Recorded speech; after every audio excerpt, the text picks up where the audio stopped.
Inga, es ļoti priecājos, mēs tiekamies. Tas ir, to es gribēju pateikt, un to es arī tagad saku. Un vēl es domāju, kā sākt šo sarunu. Un tad es palasīju mazliet to, ko ir teikuši citi rakstnieki. Un viens, kas man iespējās atmiņā, bija tas, ko teica Gundaga Repše. Viņa teica tā: Ingai Ābolei rakstīšana nav ne karjera, ne sagribēta popularitāte, ne slava, bet tikai vienīgi sirds esamības forma. Vai jūs varat tam piekrist? Un vai 10 gados kopš apgalvojums izteikts ir kas mainījies? Jā, paldies par labiem vārdiem, gan jums, gan Gundagai Repšei. Es ceru, ka tie nav, es domāju, ka tie pat nav vienkārši labi vārdi, ka tā tas ir. Jā. Bet vai tā tas ir? Kā jūs Es domāju, ka tā procesa, jā, protams, ka tas ir tas, kurš virza to interesi, ko gribas aizvien no jauna atkal. To iekļūšanu tajā straumē, kas nes uz priekšu. Jo tur ir, man šķiet, visiem cilvēkiem, kas kaut ko dara tā no sirds un kas ir kaut ko aizraušies, tad tur ir tās izjūtas, ka tu zaudē to savu es, ka tev nav bail, ka tu iekāp tajā straumē un tevi nes, tu jau pats kaut kā izkliedējies un nav vairs to baiļu, ne no nāves, ne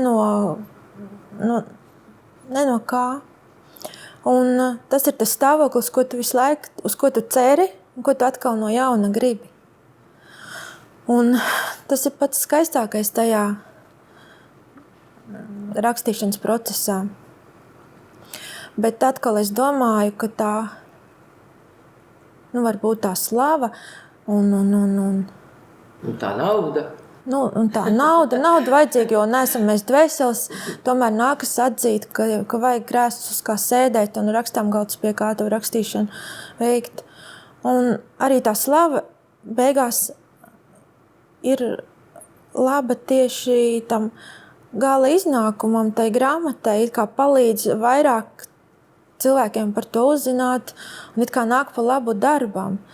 Tā kā arī pilnīgi noliegt to visu, kas ir ap to, nav iespējams. Bet laikam tas jautājums ir, kas izvirzās par to galveno vērtību. Vai tas process, vai tas it kā tas riņķa dancis ap to gala rezultātu. Un man ļoti bieži ir tā, ka jau tā grāmata rakstīšanas procesā ir tik tālu sakritus uz nerviem, ka es viņu negribu vairs redzēt. Es gribu no viņas, tās grāmatas tikt ātrāk prom un negribu pat runāt par viņu nomocījusi. Man šķiet Vaneguts teica arī, ka viņš gribētu redzēt to grāmatu izšaut uz Marsa pēc tam. Jo tā ir tāds dabisks atlēšanas process, tu uzstājas uzraksti pēc labākās sirdsapziņas un tajā brīdī tur ieliec to savu dzīvo iekšā un pēc tam laid to pasaulē, un tad pēc tam ir sava dzīve, savas attiecības. Darbs jau sāk pats savu dzīvi. Jūs, redaktori, saka, ka jums piemīt tāda īpašība, kā māka izpurināt aizliegtas domas. Ko tas nozīmē? Jūsuprāt? Kāpēc viņi mēdz tā teikt par jums? Jā, varbūt tieši dēļ tās pazušanas dēļ, jo tad, kad es iekšā tajā rakstīšanas procesā, tur jau pats galvenais, kas valdzina, ir tieši tā brīvība. Tur jau vairs nav aizliegta tēma. Pēc tam, kad tu droši vien aizver pēdējo lapusi un jau paskaties ar apkārtējo acīm uz to darbu, tad jau tur parādās tās aizliegtās tēmas, kuras esi izpurinājis varbūt. Bet tas ir tikai arī, es domāju, sabiedrības acīm, tad, kad pastāv tas vērtējums. Bet pašā procesā iekšā tur nav aizliegta tēma, tāpēc es tās nemaz nepamanu. Tas jau rodas pēc tam tajā vērtējumā.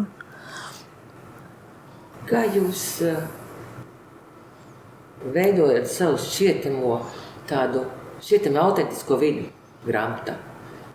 Es teiksim, rakstat romānu, ir tāda sajūta, ka tur tā tiešām viss tā notiek, tas tā viss tā bija un tā ir. Kā jūs to darat? Jā, tur jau atkal ir tā iztēles lieta, jo tiešām nedrīkstētu aizmirst, ka grāmata pastāv un darbojas savā tajā valodas realitātē. Tāda pasaule nekad nav bijusi un nekad nebūs. Tā eksistē tikai tai valodas realitātē. Bet man ļoti saisti visādi nieki, krikumi, tādas interesantas detaļas, kad šķietami absurdi iespraudumi un kaut kas tāds, kas to ik pa brīdim atdzīvina to tekstu. Un, protams, kā tā iztēles pasaule, es nedomāju, ka es viņu varu izdomāt. Man drīzāk ir sajūta, jo es reizēm esmu jutus, kā atnāk dzejolis. Dažas reizes dzīvē tas ir tā noticis, kad eju, piemēram, Lietuvu cauri Grīziņu kalnam, un tu nevari paiet, tūlīt būs milzīgs negaiss, tu būsi slapš, bet tev ir jāsameklē mugursomā papīrs un jāatspiežas pret žogu un jāraksta, jo nāk dzejoļi.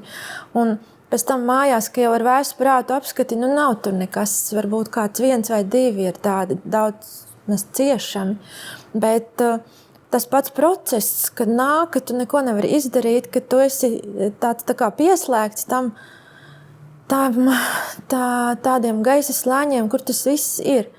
Un pēc šīs sajūtas reizēm arī stāstu rakstot ir tā sajūta, ka tu vienkārši dabū, jo tev reizēm vai sapnī, vai ielā, kad tu aizmirsties, tad tev norēgojas kāds persona, un tu domā, no kurienes, no kura laika, no kura stāsta, un tu tam pieķeries, jo tas tevi valdzina un neatlaidies, un tad tu dabū visu to stāstu. Un jo tu viņam kaut kā labāk proti pieslēgties tajā brīdī, jo tu viņu dabū pilnīgāku un vari būt mierīgāks. Jo tajā brīdī es esmu ļoti vispār švaka uz asprātību, es esmu švaka uz tādu ātru, tādu dzena atbildi. Man nesanāk tādas ātras lietas izdomāt, un izdomāt es vispār esmu bezspēcīgi kaut ko izdomāt. Es vienkārši varu gaidīt, kad es to dabūšu, un kaut kur tas pastāv. Jo arī varbūt tāpēc Rokpelnis pirms pāris dienām bija pabeidzis savu romānu Muzejs jauno, un viņš teica,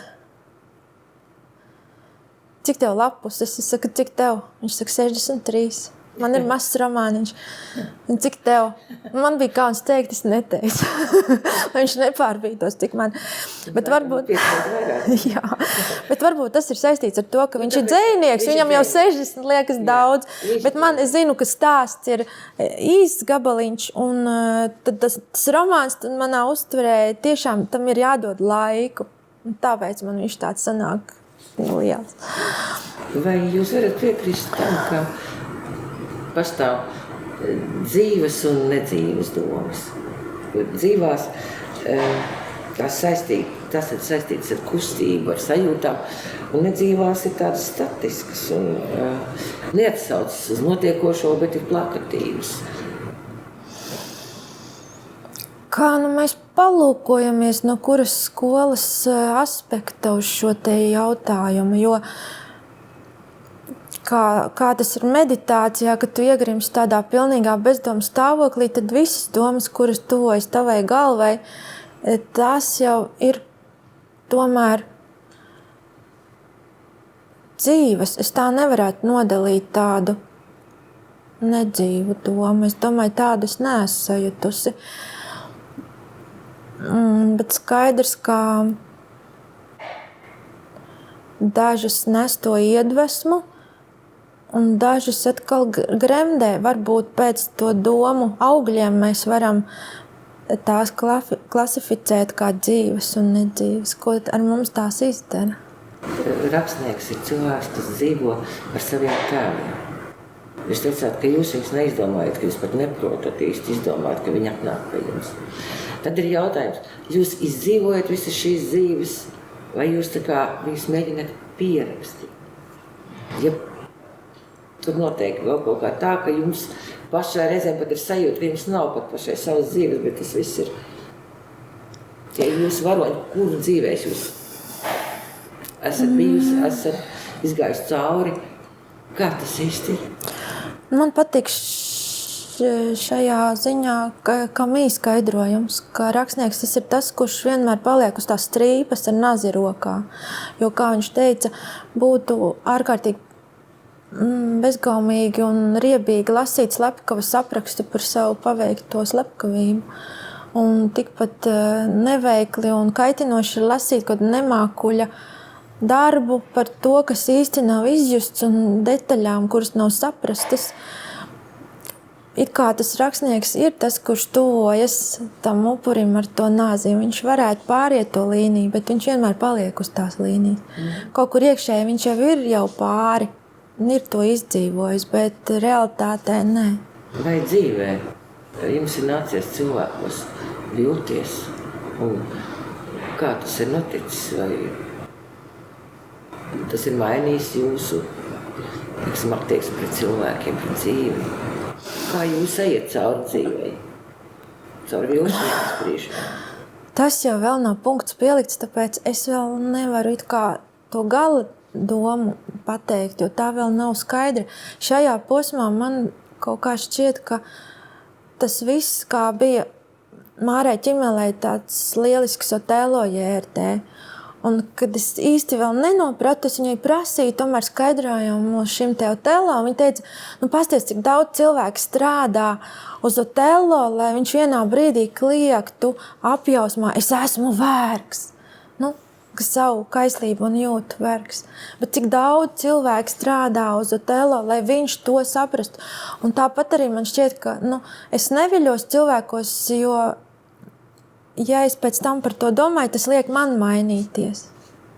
Jo tikai nesen es sapratusi tādas lietas, ja man pasniedz indas ābolu, man nav tur obligāti jāiekož. Es varu turēt rokā vai atdot atpakaļ. Ja kāds cilvēks izgāž uz mani dusmas, man, protams, ir jāizdomā rupjības iemesls, kā es esmu devusi iemeslu kaut kādam agresijai, bet tā ir viņa rupjība, kas ir viņai iekšējā. Man jāatstāj viņa sirdsapziņā to. Es nedrīkstu par to domāt ilgi, jo tā ir viņa lieta.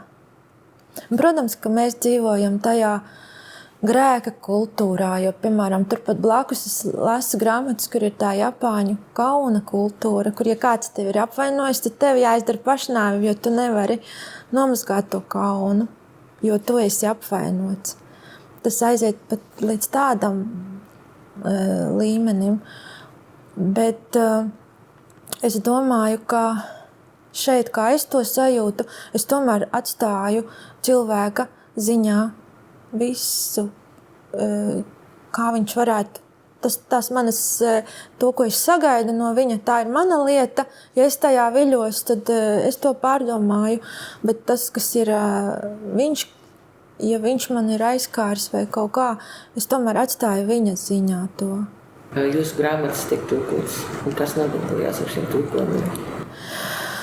Tur ir viens tāds. Grāmatas, kāda ir sajūta paņemt rokā citā valodā savu grāmatu? Jā, tas ir tāds darbs, kas tomēr, laikam, tulkotājs ir tāds līdzradītājs un radītājs. Un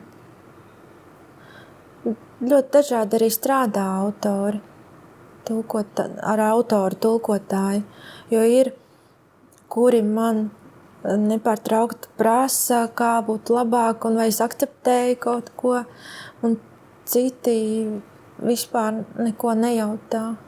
Kādi jums labāk netraucē? Es nezinu, jāskatās pēc tā gala rezultātu, bet gala rezultāts laikam tas ir tur, kur ir jāpaļaujas, jo tulkojums tomēr ir tāds vairāk atkal komandas darbs. Ka tomēr jāuzticas tam otram cilvēkam, kurš ņem un tulko. Tādu rupju, tādu sagānītu tulkojumu es laikam neesmu, paldies Dievam, piedzīvojis. Šogad Klūgu mūks būs redzams arī uz Nacionālā teātra skatuves. Es pati to nevaru iedomāties, jo es esmu pārāk iekšā tajā darbā. Redzēs, kā tur būs sanācis. Vai jūs ļaujat režisoram uz skatuves vai uz ekrāna darīt ar savu darbu, ko viņš vēlas, ja jūs esat vienmēr tā kā uzmanīgi skatāties, ko viņš dara, un tad neļaujiet gan visam notikt. Kā tas ir ar jums? Jo ir ļoti dažādi rakstnieki un dažādas attieksmes šajā jautājumā. Kāda ir jūsēja? Lūga, protams, nav stāsts, kur es atbildu. Ja es atbildu ideālā variantā par katru vārdu. Lūga, tas arī ir komandas darbs, un tas ir tik svarīgi izdarīt savu darbu pēc iespējas nopietnāk un patiesāk. Un pēc tam jau, kad tu atdod, tad jau tur tas skelets iekšā ir. Un kaut kā galīgi arī sabeigt viņu nevar, jo viņš jau pastāv. Viņam sākums, vidus, beigas, tās kulminācijas, kur tu esi uzlicis, tās jau arī nevar īsti nojaukt, ja konstrukcija ir pareiza. Un tāpēc man pats interesantākais ir tas, ko režisors tur pēkšņi ierauga, ko es nemaz nebiju iedomājusies.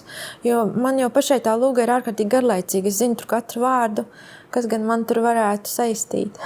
Bet, kad es ieraugu režisoru, to izcēles lauku, kur viņš to kā ir ieraudzījis. Un tad vēl katrs aktieris, protams, savu personību dod klāt. Gala rezultāts ir ļoti interesants.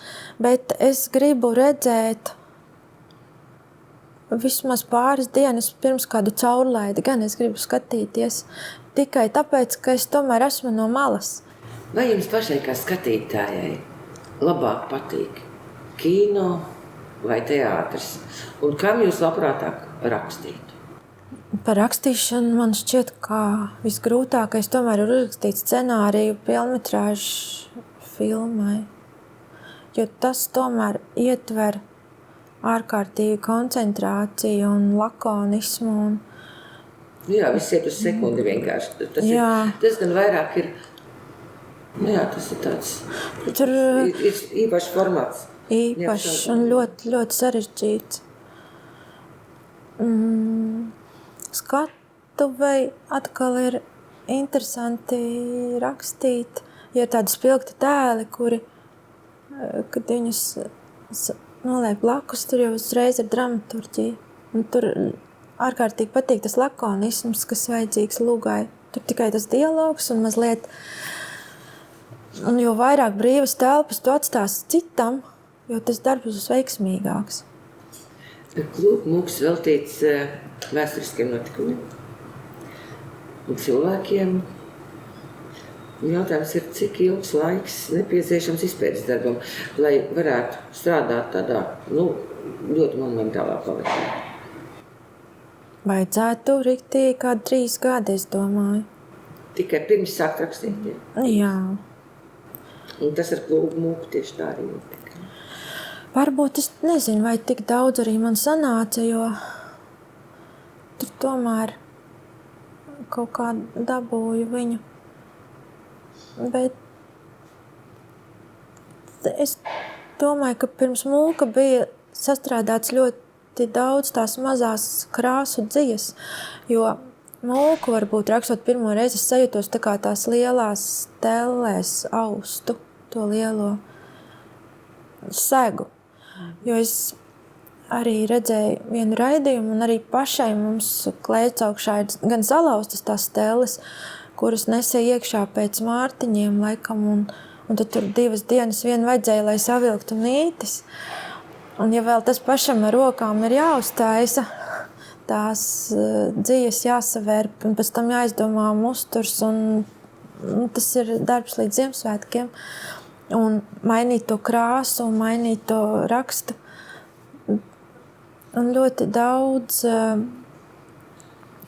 jau ir izdarīts. Pats arī Francis bija atstājis ārkārtīgi 3 tādus biezus sējumus ar savām runām Saeimā. ar saviem daļdarbiem. Tā kā tas diezgan lielu grāmatas daļu arī veidoja sarunu it kā caur laiku ar viņu pašu.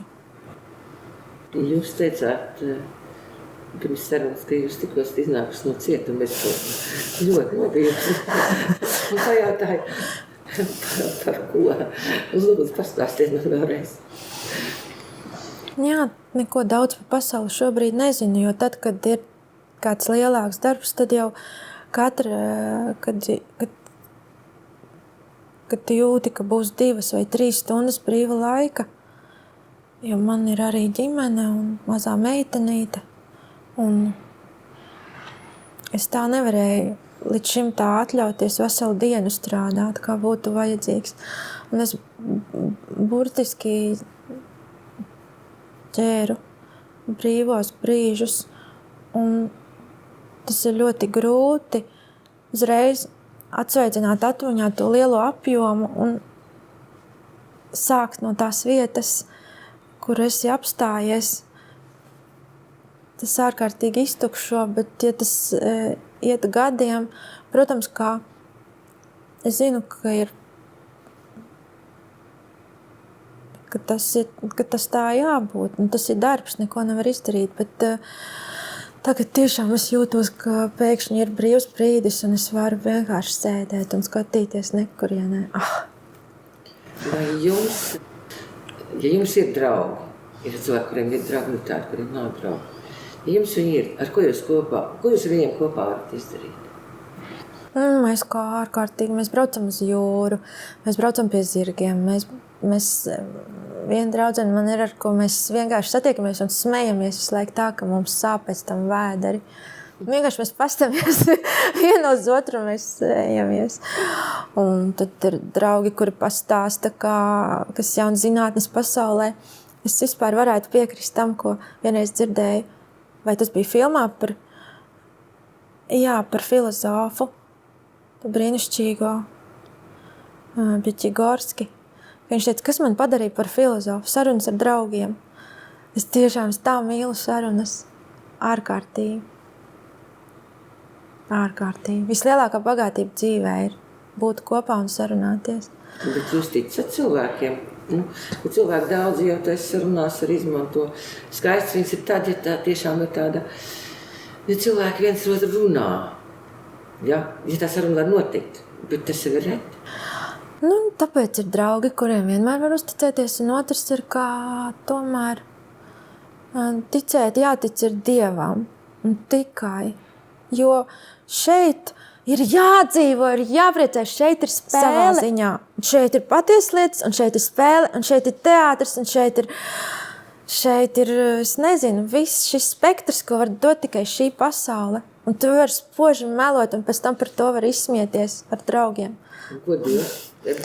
Nē, tas ir savādāk. Dievs ir tā iekšējā vertikāla, ka tu vienmēr paliec, ka tu neizdari kaut kādas cūcības, sirdsapziņa.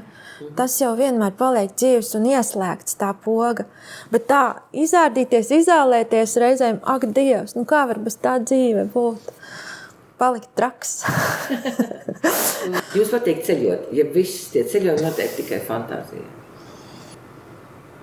Man ļoti patīk ceļot, un man galvenais ir tā smarža. Es esmu smaržu cilvēks. Es tiešām arī varu sajust kaut ko un atcerēties kalnus, Alpos, sniega smaržu, vai ka tur nāk tās tērcītes no... Vai tepat Latvijā, kā man bija vienas bērītes, bija ļoti tuvs un cienījams cilvēks nomira septembrī, un es atbraucu uz Madonu un glabāju viņu Lisiskalnes kapos. Un es apstājos pie Madonas un ieraugu to ainavu, ka tur ir tie kalni, pakalni un aizvijās ceļi. Un tā ir man bērnības vasaras māja Pļaviņās, tur ir tas reljefs, ka tā ved. Un atkal citu vietu Zemgales līdzenums pilnīgi aizstīts. Tā cik arī nav nemaz kalni jāmeklē Latvija, ir tik ļoti dažāda ainava Latvijā, neizsakām. Jūs teicāt, ka jums sagādā vislielāko prieku sarunas. Vai vēl kas ir bez tā, kas jūs neiedomājami iepriecina?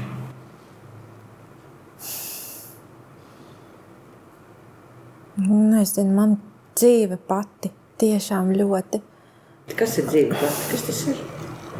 Ko tas nozīmē? Kas tas ir dzīve? Kaut kādas ainās, teiksim, es tagad dzīvoju tālāk no Rīgas Siguldā, bet es dzimusi Rīgā un es arī lielu laiku dzīvoju Rīgā, riteni braukāju Rīgā pa ielām. Un man nekad nav garlaicīgi, jo es zinu, ka es varu, piemēram, aizbraukt uz Rīgu un man būtu lielākais prieks atkal iztaigāt ielas, parunāt ar laukumiem, sajust smaržas, nokāpt pie Daugavas. Ka sajust tajā brīdī, laikam, jā, man vislabāk patīk sajust, ka es te esmu šobrīd un tagad. Vai jums ir kāda klusa vēlēšanās? Protams. To nedrīkst runāt, ne? Nevar. Pie kā jūs pašais strādājat? Tagad es esmu brīva kādu brītiņu. Es esmu iecerējusi. Es atvainojos, bet tas cietums, viņš ir beidzies, kas ir rezultāts? Būs Duna, būs kaut kur nodrukāts 26. Protams, negribās runāt par tādām lietām, jo tā grāmata ir pabeigta. Ne tagad jāgaida, kad būs grāmatplauktos, un tad ir jālasa. Vēl jau nenotiek tā mirklī. Tur ir tāds, tomēr tā pārējais process ir tāds garš. Es tā jūtu, jo gribētos jau sen, lai tā būtu, kā jūs sakat, bet vēl jau tur ir kaut kāda interese un vēl jau šķiet, ka var piezvanīt redaktoram, teikt, noteikti izlabot to vietu. Tā gadās, ja? Jā, taču bezgalīgi. Jo... Cik ilgi viņš uzklausa to visu? Mēnesi? Un tad viņš saka tā, tagad rīt sūtam uz druku. Jā. Un tad ir tā, bet tu nevari apstīties vairs tajā manuskriptā, jo reāli jau tu nevari vairs, nav laika vairs kaut ko lielās vilcienos labot. Un tad atliek paļauties, kas nebūs, tas tur būs. Jums ir doma biedri. Kā tas ir īstenībā? Es nezinu, kā citiem rakstniekiem. Es varu par sevi teikt, ka es esmu tomēr izstumta no šādiem pulciņiem metodiski, un es nezinu, kurš man izstumja. Bet tas ir no bērnības jau, ka es īsti nevaru identificēties, un es ļoti gribētu, es, piemēram, eju klāt, bet vairums lielais, kur ir praktiķi dzīvē, kas praktiski ar kaut ko nodarbojas, tie atkal uz mani skatās tā, nedaudz tā ar nožēlu, jo tu tāds teorētiķis, tu visu laiku gribi to grāmatās izlasīt tam apstiprinājumu un gribi arī pats radīt no tā kaut ko, kas ir tomēr pastarpinājums uz papīra, kamēr viņi reāli darbojas ar matēriju. Kādas ir jūsu zāles pret vientulību? Jums tādas arī ir noteikti. Katram kādas ir. Lielas pilsētas man ļoti patīk, ka tu vari būt anonīms un šļūgt kaut kādās čībās un trenuškās pa ielu. Neviens tevi neievēro un tu vari būt pats un vērot, tā ir liela laime. Vai arī kaut kādos laukos, kur es iedomājos uzreiz pie krustmātes, ka tur smaržo viņai visa virtuve, pie balviem viņa dzīvo Žeivinieku ciemā un tur tā maizes smarža ir tā pakšos iekšā, ka tu ienāc iekšā un tu zini, ar aizstietām acīm, tu zini, kur tu nonākt. Jūsu lūgu un romānus ir tos vienmēr ieskanas ceļu motīvus. Jūs to apzināties, vai tas tā ir noticis? Tā jau arī tāda iekšēja sajūta var būt cilvēka. Jo citreiz man patīk spēlēt tādu spēli, mājās es arī reizēm spēlēju tādu. Mēs te sēžam, mums pat acis nav jāizver, vienkārši mēs tagad zinām, ka apkārt ir Ņujorka, mēs esam 42. ielas mazā studijā, mēs te tagad runājam. Un vienkārši to pasauli pamainīt apkārt, jo nav jau fiziski jāuzturas Rīgā. Un tad, kad tu pamaini pasauli, un tad tu iekšēji jau ir pilnīgi cita sajūta pret otru cilvēku, pret attālumiem, pret mājām. Tas ceļš tādā ziņā palīdz, kā novērtēt to, kamī tu esi ievietots. Būtībā jau gan rakstnieks, gan režisors, dzejnieks, glezotājs, būtībā visi mākslinieki, visu mūžu veido savus radošos darbus ar vienu to pašu, ar vienu to kādu konkrētu galveno tēmu. Kas jums tā ir? Ja es zinātu. Es jau nevaru teorētiski atkal pateikt, es varu tikai nākošo darbu iedomāties, un es pēc tā lielā, pēc tā fabrikas, pēc tā aušanas ceha, es tagad gribētu sākt just, jo es jūtu, ka es nejūtu. Es esmu tik disciplinēta, lai tas darbs tiktu pabeigts. Es izmantoju katru brīvu brīdi. Es esmu vienkārši dzīnusi, lai pabeigtu. Un tagad man vajadzētu padzīvoties tādā smalkākā pasaulē, kaut ko izjustu. Vai jums pašai ir sava laimes formula? Kas jums ir laime?